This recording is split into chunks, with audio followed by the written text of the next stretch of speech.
Hello friends, welcome back to my channel lovely smiley. ഞാനിന്നിവിടെ ഒരു ചക്കയുടെ റെസിപ്പി ആയിട്ടാണ് വന്നിരിക്കുന്നത് കേട്ടോ. അപ്പോൾ വീഡിയോയിലേക്ക് പോകുന്നതിന് മുമ്പായി തന്നെ നിങ്ങൾ ആദ്യമായിട്ട് എൻ്റെ വീഡിയോ കാണുന്നവരുണ്ടെങ്കിൽ എൻ്റെ ചാനൽ സബ്സ്ക്രൈബ് ചെയ്യാം. അഭിപ്രായങ്ങളും നിർദ്ദേശങ്ങളും ഒക്കെ എന്നെ അറിയിക്കുക. ഇനി നമുക്ക് വീഡിയോയിലേക്ക് പോവാം. നമുക്ക് ഈ റെസിപ്പിക്ക് ആവശ്യമായിട്ടുള്ള സാധനങ്ങൾ ചക്കപ്പഴമാണ്. നന്നായി പഴുത്ത മധുരമുള്ള നല്ല ചക്കപ്പഴമാണ് കേട്ടോ. ഇത് അതിൻ്റെ ഉള്ളിലെ കുരുവൊക്കെ കളഞ്ഞ് വൃത്തിയാക്കി എടുത്തതാണ്, കീറി വൃത്തിയാക്കി എടുത്തതാണ്. ഇനി കുറച്ച് തേങ്ങ ചിരകിയതും അതുപോലെ ശർക്കര ചീകിയെടുത്തതും ഏലക്കായ, ജീരകം ഇവ പൊടിച്ചെടുത്തതും കൂടിയുള്ളൊരു മിക്സാണ് ഇത് ശർക്കര ഒഴിവാക്കി പഞ്ചസാര ചേർത്തിട്ട് എടുത്തിരിക്കുന്നതാണ്. രണ്ട് രീതിയിലും ഉണ്ടാക്കിയെടുക്കുക എന്ന് വിചാരിച്ചിട്ടാണ് കേട്ടോ. പിന്നെ മൈദ വേണം, പിന്നെ റസ്ക് പൊടിയാണ് എടുത്തിരിക്കുന്നത്. നമ്മൾ വീട്ടിൽ വാങ്ങിയ റസ്ക് ഞാൻ പൊടിച്ച് എടുത്തതാണ്. പിന്നെ വേണ്ടത് ഒരു മുട്ടയുടെ വെള്ളയാണ്, അത് നമുക്ക് മുക്കി എടുക്കാൻ വേണ്ടിയിട്ട്. പിന്നെ വേണ്ടുന്നത് കുറച്ച് ഗോതമ്പ് പൊടിയാണ് ഞാൻ എടുത്തിട്ടുള്ളത് കേട്ടോ.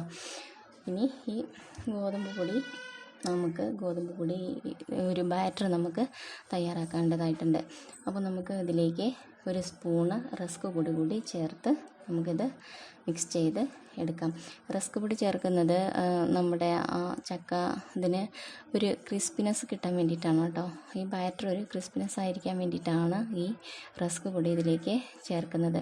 ഇത് നന്നായിട്ട് രണ്ടും കൂടി നന്നായി മിക്സ് ചെയ്ത് കുറേശ്ശെ വെള്ളം ഒഴിച്ച് ബാറ്റർ ശരിയാക്കി എടുക്കാം.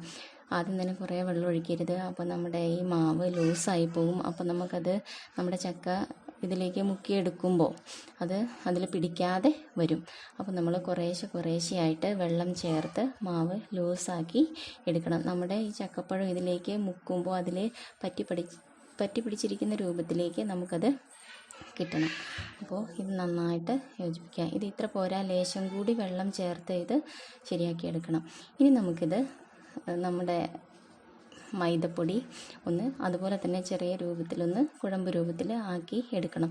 ഇത് നമ്മുടെ ചക്കയുടെ ഫില്ല് ചെയ്തിട്ട് നമ്മുടെ തുറന്നിരിക്കുന്ന ഭാഗത്ത് ഒന്ന് അടച്ചു കൊടുക്കാൻ വേണ്ടിയിട്ടാണ് കേട്ടോ. ഇത് ഇല്ലെങ്കിലും കുഴപ്പമൊന്നുമില്ല, ഒരു സേഫ്റ്റിക്ക് വേണ്ടിയാണ്. ചിലപ്പോൾ എങ്ങനെ അവിടെ നിന്ന് വിട്ടുപോയാലോ എന്ന് വിചാരിച്ചിട്ടാണ് കേട്ടോ. ഇനി നമുക്കിതും അതുപോലെ തന്നെ ചെയ്ത് എടുക്കാം. നന്നായിട്ട് യോജിപ്പിച്ച് എടുക്കാം. ഇതുപോലെ റെഡിയാക്കി എടുക്കാം. ഇനി ഇത് നമുക്ക് മാറ്റി വെക്കാം കേട്ടോ. കണ്ടില്ലേ? ഇനി നമ്മുടെ ചക്കയുടെ ഓരോ ചക്കച്ചുള എടുത്തിട്ട് നമ്മൾ തയ്യാറാക്കി വെച്ചിരിക്കുന്ന ആ മിക്സ് അതിലേക്ക് ഫില്ല് ചെയ്തിട്ട് പിന്നെ നമ്മുടെ മൈദ മാവ് കൊണ്ട് അതിൻ്റെ ആ തുറന്നിരിക്കുന്ന ഭാഗമൊക്കെ ഒന്ന് അടച്ചു കൊടുക്കാം. ഇങ്ങനെ അടച്ചു കൊടുക്കുന്ന കുറച്ച് ബുദ്ധിമുട്ടുള്ള കാര്യമാണ് കേട്ടോ. അതിൽ പറ്റി പിടിച്ചിരിക്കാനും കുറച്ച് ബുദ്ധിമുട്ടാണ്. മാത്രമല്ല നമ്മുടെ കയ്യിലൊക്കെ നന്നായിട്ട് പിടിച്ചു വരും. എന്നാലും നമുക്കത് ചെയ്തല്ലേ പറ്റുള്ളൂ. കഴിക്കാൻ നല്ല ടേസ്റ്റ് അല്ലേ? അപ്പോൾ കുറച്ചൊക്കെ ബുദ്ധിമുട്ടിയാലും കുഴപ്പമില്ല. കണ്ടില്ലേ? ഇതുപോലെ ചെയ്ത് എടുക്കാം. ഇനി നമ്മൾ തയ്യാറാക്കി വെച്ചിരിക്കുന്ന ഗോതമ്പ് മാവിൽ അത് നന്നായിട്ട് മുക്കി എല്ലാ സൈഡിലും ആകുന്ന രീതിയിൽ മുക്കിയെടുത്ത് നമുക്ക് മാറ്റി വയ്ക്കാം. അങ്ങനെ നമ്മൾ എല്ലാ ചക്കപ്പഴവും ഇതുപോലെ തന്നെ ഫില്ല് ചെയ്ത് നമ്മുടെ മൈദമാവ് കൊണ്ട് അതിൻ്റെ ഹോൾസ് അടച്ചതിന് ശേഷം നമുക്ക് നമ്മുടെ ഗോതമ്പ് മാവിൽ നന്നായിട്ട് മുക്കിയെടുത്ത് നന്നായി എല്ലാ സ്ഥലത്തും പറ്റി പിടിച്ചിരിക്കുന്ന രീതിയിൽ മുക്കിയെടുത്ത് നമുക്ക് മാറ്റി വയ്ക്കാം. ഇതുപോലെ നമ്മുടെ എല്ലാ ചക്കപ്പഴവും ഇതുപോലെ നമുക്ക് എടുത്ത് മാറ്റി വയ്ക്കാം.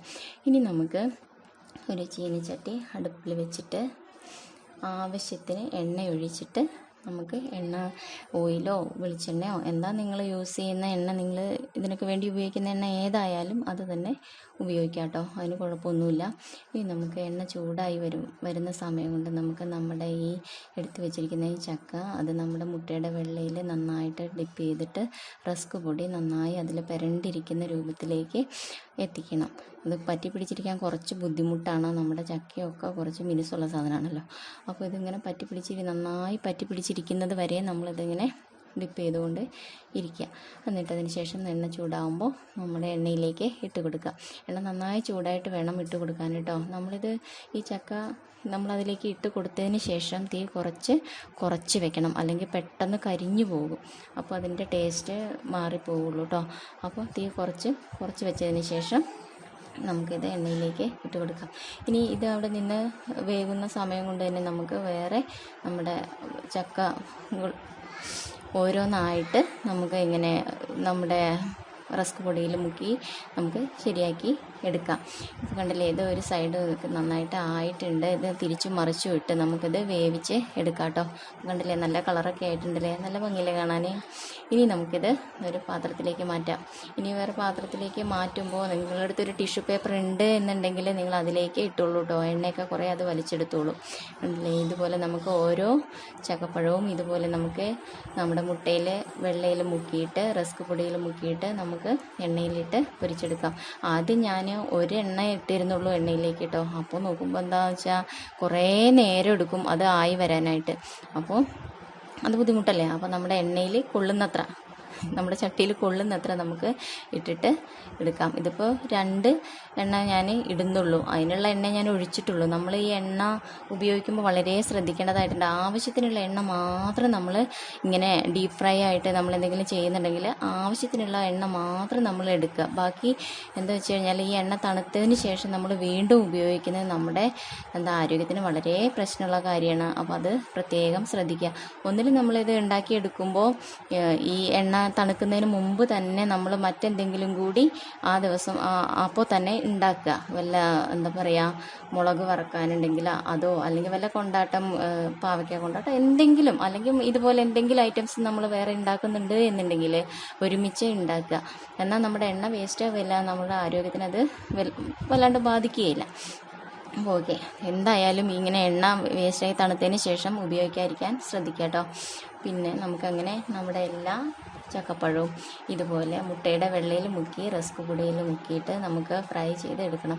ഇതൊക്കെ കഴിക്കാൻ നല്ല ടേസ്റ്റാണ് കേട്ടോ. പഴംപൊരിയുടെ ഒരു ചെറിയ, നമ്മളത് ഫസ്റ്റ് കടിക്കുമ്പോൾ പഴംപൊരിയുടെ ഒരു ചെറിയ രുചിയാണ് നമുക്ക് ആദ്യം വരുന്നത്. പിന്നെ നമ്മുടെ അതിൽ ഫില്ല് ചെയ്തിരിക്കുന്ന ശർക്കരയുടെയും തേങ്ങയുടെയും ഒക്കെ ഒരു രുചി നമുക്ക് കിട്ടും.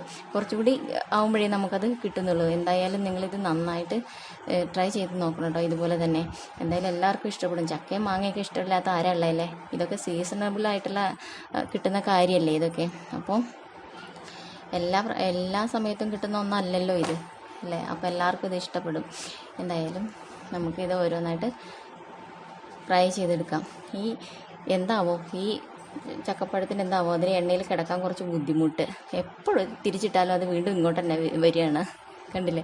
ഇനി നമുക്ക് ഇതുകൂടി ശരിക്കും തിരിച്ചു മറിച്ചു ഇട്ട് റെഡിയാക്കി എടുക്കാം. ഇങ്ങനെ എണ്ണയിൽ കിടന്ന് നന്നായി തിളച്ച് വെന്ത് പാകമായി വരുന്നുണ്ട് കേട്ടോ.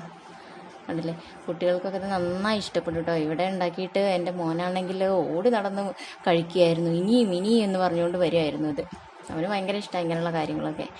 അപ്പോൾ ഇത് നന്നായിട്ട് ആയിട്ടുണ്ടല്ലേ. കളറൊക്കെ നന്നായി മാറി നല്ല ബ്രൗൺ നിറത്തിലേക്ക് വന്നിട്ടുണ്ട്. ഇനി ഇത് നമുക്ക് കോരി മാറ്റി എടുക്കാം കേട്ടോ. കണ്ടില്ലേ, നല്ല നന്നായി വന്നിട്ടുണ്ട്. എണ്ണയിലേക്കൊക്കെ നമ്മൾ ഇതൊക്കെ ഇടുമ്പോൾ നന്നായി ശ്രദ്ധിക്കണം കേട്ടോ. എണ്ണയൊക്കെ നമ്മുടെ ദേഹത്ത് തെറിക്കാതെ വളരെ ശ്രദ്ധിച്ച് വേണം നമുക്കിത് ഉണ്ടാക്കിയെടുക്കാനായിട്ട്. നമ്മുടെ ഓരോ ചക്കപ്പഴവും നന്നായി ഫ്രൈ ചെയ്ത് എടുത്തിട്ടുണ്ട് കേട്ടോ. കണ്ടില്ലേ, നല്ല ഭംഗിയില്ലേ കാണാൻ. അപ്പോൾ നിങ്ങൾക്ക് എല്ലാവർക്കും ഈ വീഡിയോ ഇഷ്ടമായിട്ടുണ്ടാവുമെന്ന് ഞാൻ വിചാരിക്കുകയാണ്. നിങ്ങൾക്ക് ഈ വീഡിയോ ഇഷ്ടമായിട്ടുണ്ടെങ്കിൽ ലൈക്ക് ചെയ്യുക, ഷെയർ ചെയ്യുക, നിങ്ങളെ കമൻറ്റുകൾ അറിയിക്കുക. എല്ലാവർക്കും ഇതൊന്ന് ഉപകാരപ്രദമായിട്ടെ എന്ന് ഞാൻ ആശംസിക്കുകയാണ്.